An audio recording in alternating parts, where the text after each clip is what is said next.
A group of almost 50 veterans marked September 11th with a once-in-a-lifetime trip to Washington, D.C.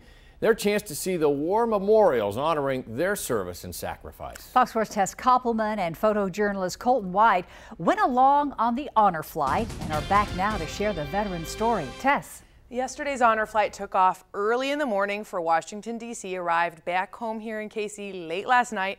It was a whirlwind tour, but incredibly meaningful for many of the veterans I spoke to, many of whom said without Honor Flight, they would never have been able to see their memorial.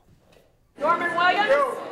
It started with a 4 a.m. meet and greet at the airport, and then before the sun came up, our plane was taking off for Washington, D.C.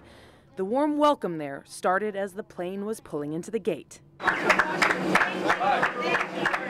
Then continued onto the jetway and all the way into the gate area as a crowd cheered for all 50 veterans as they walked and danced off the plane.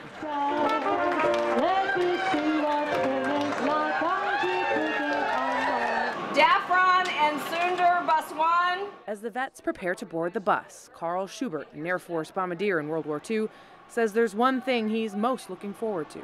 Well, I want to go see the World War II memorial, main thing. Well, because I've got some guys out there that's got their name on it, and my name's on it too, and I've never seen it. In just a moment, I'll be wanting you to look the door side.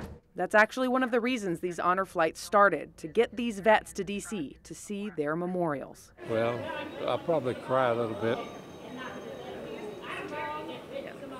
We would not be here without them. We would not be free without the World War II veterans. So can't say enough about them, and they are so humble. They don't think they deserve it, and they do. They do so much deserve this. And the first stop of the day is the World War II Memorial. I'm thrilled. I've seen this, and of course on television, and I always wanted to look at it. George Powell was stationed in Italy in World War II. Age 20 when he looked like this. The veterans held a wreath-laying ceremony at the memorial and took a moment to honor the 18 people who had signed up but passed away before they could make it on this trip. Alan Dalton, Charles Graham. Kansas Senator Jerry Moran told the veterans he knows firsthand how much this experience means to them because his father went on an honor flight. And when he got home, his mother said he sat in the living room until 3 in the morning talking about the trip. It is that kind of experience that I'm so glad that you're going to have. It's just fabulous, and it's so nice to have it and to be able to come and see it. It's so good of everybody to come. Every veteran here has an amazing story to tell. That's Faye Bettinger, who taught bombing procedures during the war.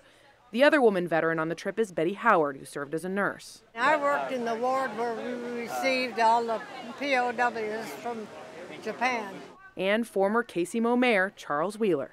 I was a 18-year-old sailor, and I was stationed at a naval hospital when the war ended. He told us how grateful he is for former Kansas Senator Bob Dole's work making sure this memorial is even here. It's beautiful. I think it's beautiful. George Sailing was in a medical company working in an evacuation ward.